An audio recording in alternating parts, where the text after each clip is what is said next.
Dear Tim and Moby, what is the International Space Station? From Tracy. We just saw some of its crew take off. The International Space Station is a space exploration and research platform. It's orbiting more than 200 miles above us right now.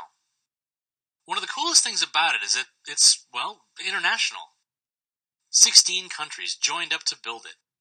Belgium, Brazil, Canada, Denmark, France, Germany, Italy, Japan, the Netherlands, Norway, Russia, Spain, Sweden, Switzerland, the United Kingdom, and the United States all lent a hand.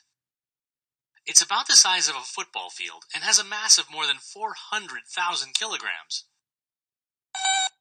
Well, no rocket can lift all that weight, so it was put together, piece by piece. The first parts of the ISS were launched back in 1998, the Russian-built Zarya cargo block and the American Unity node.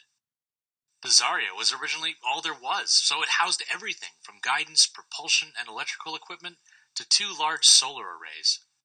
Today, it's used mostly for storage. Unity was designed as a large connecting dock, and that's how it's still used. Next up was the Russian Zvezda service module in 2000. Zvezda provides life support systems and living quarters for 2 people. A bunch of other parts were added later, including some trusses or connecting structures, the US Destiny Laboratory, and the Canadian Canadarm2, a huge robotic arm that helps build and maintain the ISS.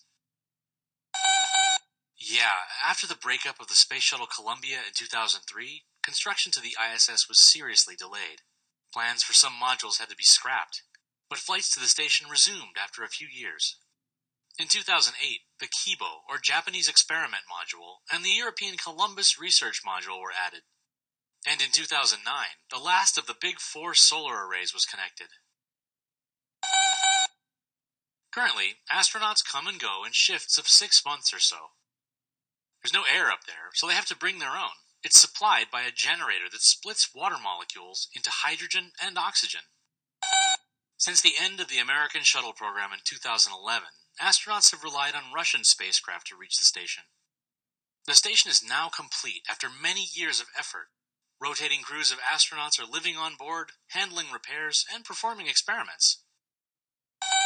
Well, many of the experiments have to do with low gravity conditions. On the Earth's surface, we feel a pretty strong force of gravity. It's what keeps us from flying off into space.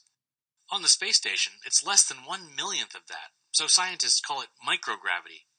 Experiments run on the station help us understand gravity's role in biological, chemical, and physical processes.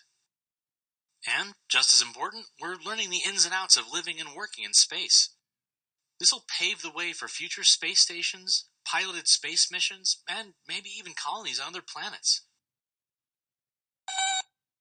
Yeah, me too, Moby. Hey! Good luck up there!